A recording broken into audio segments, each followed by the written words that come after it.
Animals Agra एक charitable trust है जिसकी स्थापना दिसंबर 1997 में विदेश से अपना जॉब छोड़कर आयन ऋचा गुप्ता ने की थी। उस समय वह काफी युवा थी, लगभग 19 वर्ष की, इसलिए इनके माँ और पिता ने इस संस्था को आगे बढ़ाने की जिम्मेदारी अपने ऊपर ले ली, जबकि वह अपने करियर को स्थापित करने में लगी थी। माँ श्रीमती सूरत प्रसाद गुप्ता इस संगठन की अध्यक्ष है और ऋचा गुप्ता इस ट्रस्ट की फाउंडर हैं। शुरुआत में इनके पिता श्री गुरु प्रसाद गुप्ता अपनी मेहनत की कमाई से इस संगठन को चला रहे थे, क्योंकि उस समय पशु कल्याण का कॉन्सेप्ट ज्यादा जाना पहचाना नहीं था। उस समय सोशल मीडिया जैसी कोई चीज नहीं थी जिससे इन लोगों को अपने उद्देश्य को लोगों तक पहुंचा सके, इसलिए दान एकत्रित करना बेहद कठिन काम था। सौभाग्य से 2004 ऋचा गुप्ता आगे की पढ़ाई के लिए विदेश गई और 2006 में बेल्जियम में उनको नौकरी मिल गई, इसलिए 2006 से 2024 तक उन्होंने अपनी सैलरी का एक बड़ा हिस्सा इस संस्था को चलाने में लगाया। पिछले साल ऋचा गुप्ता अपना करियर छोड़ दिया और 20 साल बाद भारत वापस आ गई ताकि अपना जीवन पूरी तरह इस कार्य को समर्पित कर सके, क्योंकि उनके माता पिता अब उम्रदराज हो चुके हैं और उनके लिए इस अस्पताल कम शेल्टर को चलाने में इतना परिश्रम करना संभव नहीं था और उनका मन हमेशा इन स्ट्रे जानवरों के साथ रहने और उनकी मदद करने को तरसता था। 2001 में नगर निगम से 2 एकड़ भूमि मिली।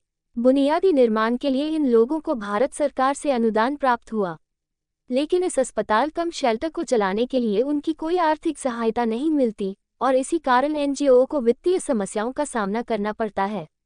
ये एनजीओ पूरी तरह दान पर निर्भर हैं। समुदाय की मदद से ये संस्था एनिमल बर्थ कंट्रोल कार्यक्रम चलाते हैं। अब तक 5000 से अधिक एबीसी ऑपरेशन कर चुके हैं।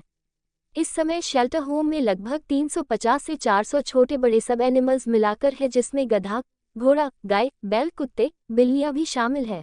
मेरा नाम ऋचा गुप्ता है और मैं यहाँ founder of people for animals Agra हूँ और ये संस्था मैंने स्थापित करी थी करीबन 1998 में। ये एक्चुअली हमारा जो पूरा शेल्टर है वो 2 एकड़ भूमि में बना हुआ है और हमारे पास डिफरेंट वार्ड्स हैं यहाँ पर अलग अलग पेशेंट्स के लिए।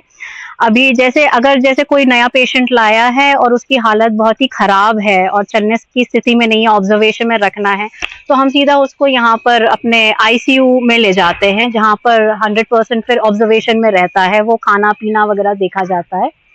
अगर आईसीयू से निकल गया बच्चा, थोड़ा चलने की स्थिति में आ गया, खाने पीने पर आ गया, तो अगर वो पैरालाइज्ड बच्चा है तो हम उसको अपने पैरालाइज वार्ड में रख देते हैं।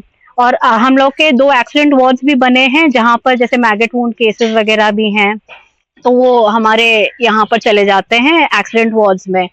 कोई बच्चे आते हैं जो बिल्कुल ब्लाइंड होते हैं। अब ऐसे बच्चों को हमारा एक स्पेसिफिक वार्ड हमने बना रखा है जिसको कि हम ब्लाइंड वार्ड कहते हैं। एक हमारे पास कैट वार्ड भी है और अब ऐसा सीजन आ गया है क्योंकि आजकल बहुत मीटिंग वगैरह का सीजन, मतलब इस सीजन में हमारे पास बच्चे पपीज वगैरह बहुत आते हैं, तो हमारा पीछे एक पपी वार्ड भी बना हुआ है।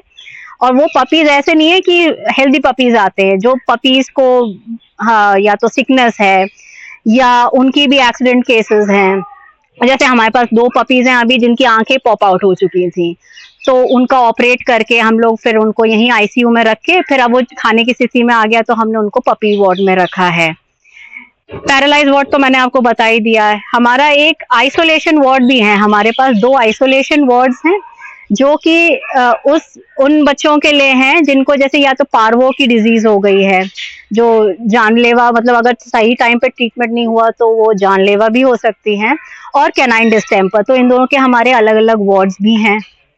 तो इस तरीके से हमारे, और बड़े जानवर भी हैं हमारे पास, तो बड़े जानवर जिसमें गधा भी आ जाएगा, घोड़ा भी आ जाएगा, मतलब जो भी रोड साइड वाले हैं। हम हेल्दी तो लेते ही नहीं है क्योंकि हमारा हॉस्पिटल है मेनली, और अगर कहीं जाने लायक नहीं रहते तो इसीलिए उनको यहाँ रखना पड़ता है, तो इसलिए शेल्टर बन गया है, तो उनकी भी वहां देखभाल होती है। गैया जैसे लेटी हुई आती हैं जो मतलब गिर चुकी हैं, अब उनमें ताकत ही नहीं रही है, अब वो खड़ी नहीं हो पाएंगी, तो उसके लिए हम लोग ने एक अलग वार्ड बनाया जहाँ उनका सेवा कार्य चलता रहता है, लेटा के ही खाना पीना वगैरह जो देना होता है।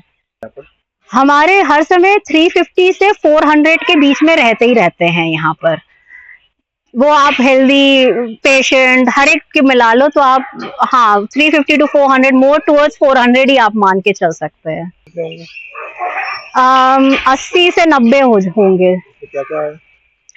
गधा होगा, घोड़ा होगा, भैंस होगा, सांड होगा, गाय होगी, बछड़े भी आ जाते हैं, तो ये सब